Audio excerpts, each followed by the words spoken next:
नमस्तुभ्यं।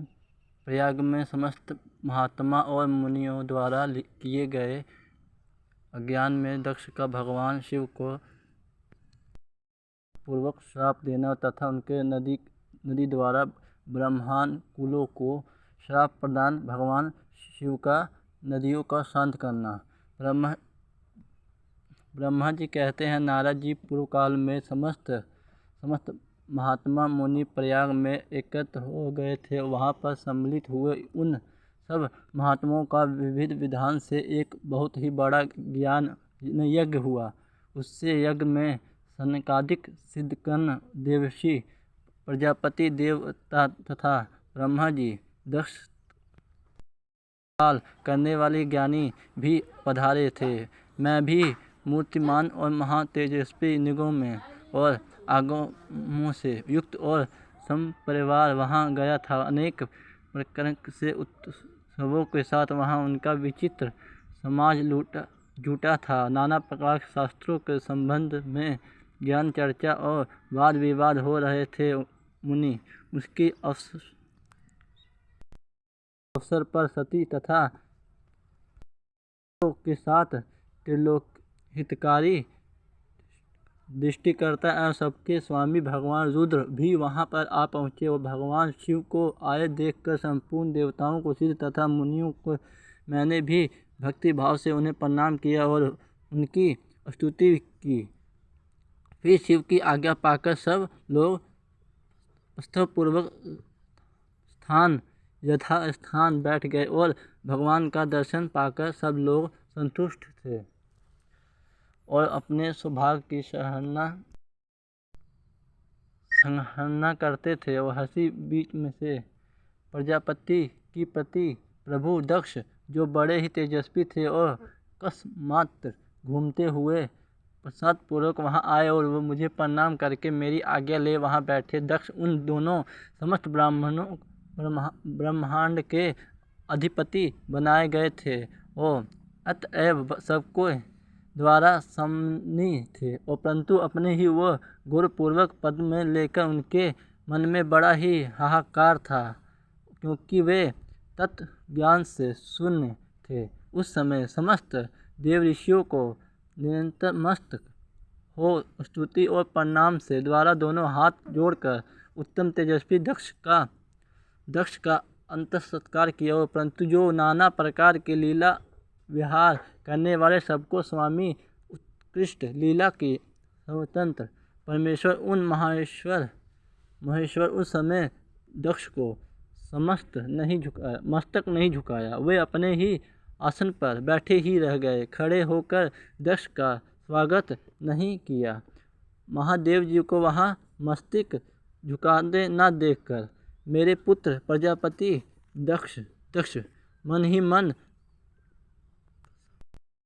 गए। उन्हें रुद्र पर सहज क्रोध हो गया आया और वे ज्ञान शून्य तथा महान अहंकारी होने के कारण महाप्रभु रुद्र के रूप से दृष्टि देखकर सबको सुनाते हुए उच्च स्वर में कहने लगे। दक्ष ने कहा, ये सब देवता, असुर, श्रेष्ठ ब्रह्मा और ऋषि मुझे विशेष रूप में मस्तक झुकाते हैं और परंतु वह जो प्रेतों और पिशाचों घिरा हुआ है, महामनस्वी बनकर बैठा हुआ है, दृष्टि मनुष्य के समान क्यों मुझे प्रणाम नहीं करता।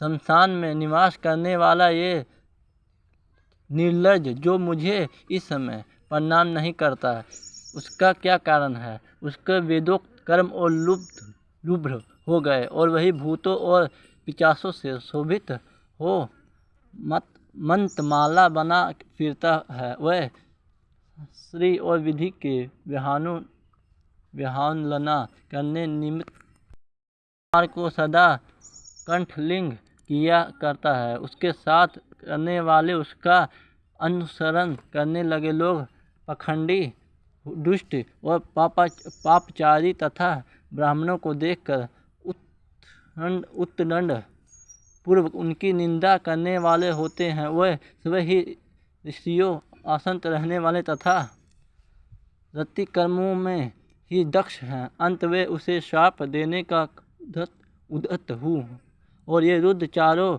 वर्णों में पृथक और कुरूप है। इसे आज्ञा से विशिष्ट कर लिया जाए तो शमशान में निवास करने वाले तथा उस कुल जन्महीन हैं, इसलिए देवताओं के साथ आज्ञा में भाग न जाए। ब्रह्मा जी कहते हैं, नारद दक्ष की कही हुई ये बात सुनकर भूत आदि बहुत ही तेज रुद्रदेव को दृष्टि मानकर और देवताओं के साथ उनकी निंदा करने लगे, और दक्ष की बात सुनकर नंदी को बड़ा क्रोध हुआ और उनके नेत्र से उछल हो उठे, और वे दक्ष को शाप देने के विचार में तुरंत इस प्रकार से बोले। नंदीश्वर कहा, अरे रे महामूढ़ सिद्धिशठ दक्ष, तूने मेरे स्वामी महेश्वर को आज्ञा से विकृत क्यों कर लिया? उनके श्रवण मात्र से यज्ञ सफल हो तीर्थ पवित्र हो जाता है। उनकी महादेव जी को तूने शाप कैसे दे दिया? दुर्बुद्धि दक्ष, तूने ब्रह्मा जाति की चपलता से प्रेरित हो उन रुद्र देव को व्यर्थ ही श्राप दे डाला। प्रभु रुद्र सर्वथा निर्वेश, और तथापि तूने व्यर्थ ही उनका उपहास किया है।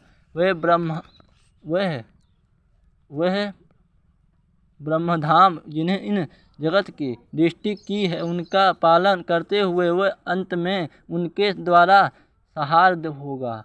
उन्हीं को महेश्वर और रूप के तूने शाप कैसे दे दिया?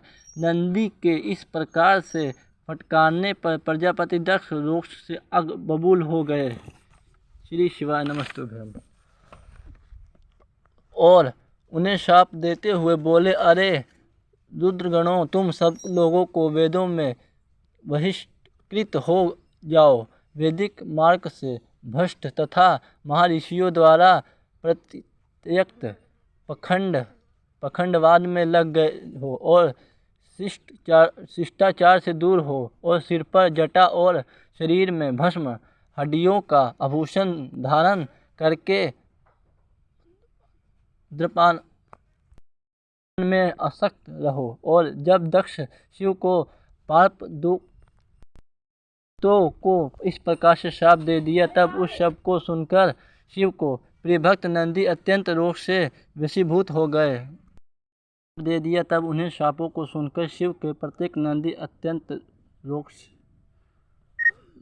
के वशीभूत हो गए, और शिलाभूत नंदी भगवान शिव के प्रिय और पराशक्त और तेजस्वी हैं, और जो गोवंश से भरे हुए हैं, और महादुष्ट दक्ष को तत्काल ही इस प्रकार से उत्तर देने लगे। नंदीश्वर बोले, अरे सठ बुद्धि दक्ष, तूने शिव को तत्काल बिल्कुल ही ज्ञान नहीं है, और तूने शिव को पार्षदों द्वारा व्यर्थ ही श्राप दे दिया है। अहंकारी दक्ष, जिसके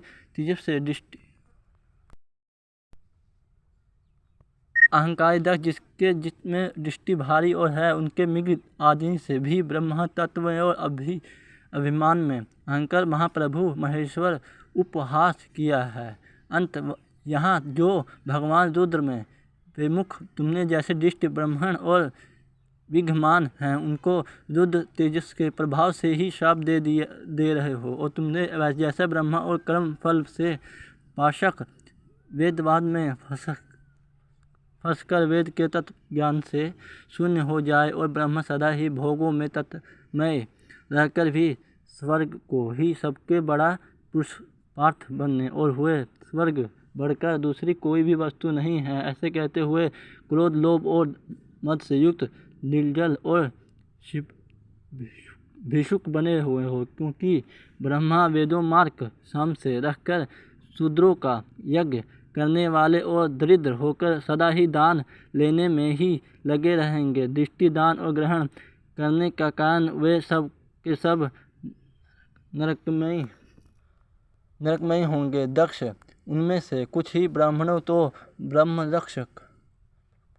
ब्रह्मा रक्षक भी कहे गए हैं, जो परमेश्वर शिव के सामान्य देवताओं को समझकर उन्हें द्रोह करता है। वह दृष्टि बुद्धि वाली प्रजापति दक्ष तत्व ज्ञान से विमुख हो जाए, वह विष्णु सुख और इच्छा से कामरूपी कपट से युक्त धर्मवाल में अंश रहकर भी वह कर्म कांड का तथा कर्मफल की प्रतीक्षा करने वाला सनातन वेदवाओं में ही विस्तार करता रहे, उसका अंतर्ध्यान मुख नष्ट हो जाए, आत्मज्ञान में भूलकर भी पशु समान हो जाए तथा वह दक्ष कर्मभ्रष्ट हो शीघ्र ही बकरे के मुख के युक्त हो जाए।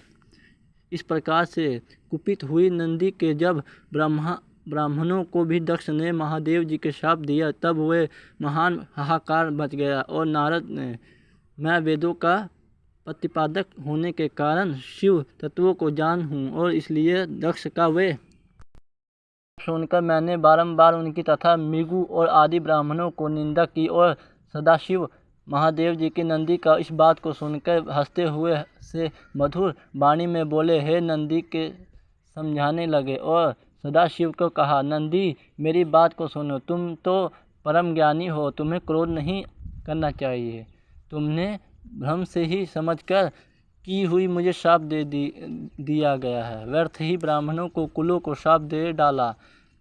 वास्तव में तुमने किसी की शाप छू ही नहीं सकते। इस उत्तेजित नहीं होनी चाहिए। वेद मंत्र शरण में और शुक्र में और इसके प्रत्येक शुक में समस्त देवधारियों के आत्मा परमात्मा प्रतिष्ठ और अंत उन मंत्रों का ज्ञात नित्य आत्मवेद है। इसलिए तुम रोषवंश उन्हें शाप ना दो। किसी की बुद्धि कितनी भी दुष्ट क्यों ना हो जाए, वह कभी भी वेदों का शाप नहीं दे सकता है।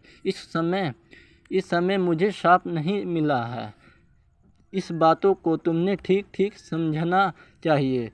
महामते हुए तुम सनकादिक सूदों को और तत्व ज्ञान का उपदेश देने वाले हो, अंत शांत हो जाओ। मैं यज्ञ हूँ, मैं ही यज्ञ कर्म हूँ। यागों के अंडभूत समस्त उपकरणों में भी मैं ही हूँ। यज्ञ की आत्मा मैं ही हूँ। यज्ञ का नारायण यमराज यजमान भी मैं ही हूँ। यज्ञ से अष्टकृत भी मैं ही हूँ। और कौन तुम और यह कौन?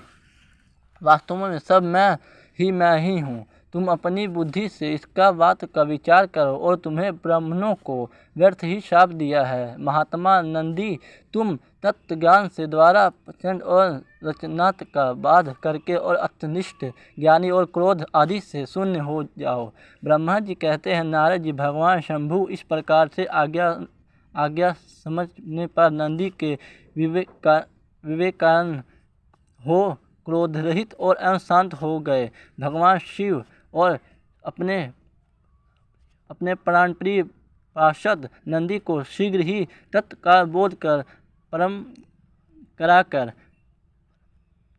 पृथक गणों के साथ वहाँ से का पूर्वक अपने ही स्थान को चला दिए और इस रोषा वेश से युक्त दक्ष की ब्राह्मणों के गिरे हुए अपने स्थान पर लौट गए और परंतु इनका चित्त सर्वधों में ही तत्व पर था। वो उस समय रुद्र शाप दिया हुआ जाने गए घटना का स्मरण करके दक्ष सदा महान रोष भरे हुए रहते थे। उनकी बुद्धि पर मूर्ता छाई रहती थी। वो शिव के प्रति श्रद्धा को त्याग कर शिव पूजा की निंदा करने लगे। तात नारद, इस प्रकार से परमात्मा शंभु साथ दुष्ट प्रहार करके दक्ष ने अपनी जिस दृष्टि बुद्धि का परिचय दिया था वह मैंने ही तुम्हें बता दी और अब तुम उनकी प्रकटना को पहुंची गई और बुद्धि का वृत्तांत सुनो। मैं बता रहा हूँ। श्री शिवाय नमस्तुभ्यं। रुद्र संहिता। ओम नमः शिवाय।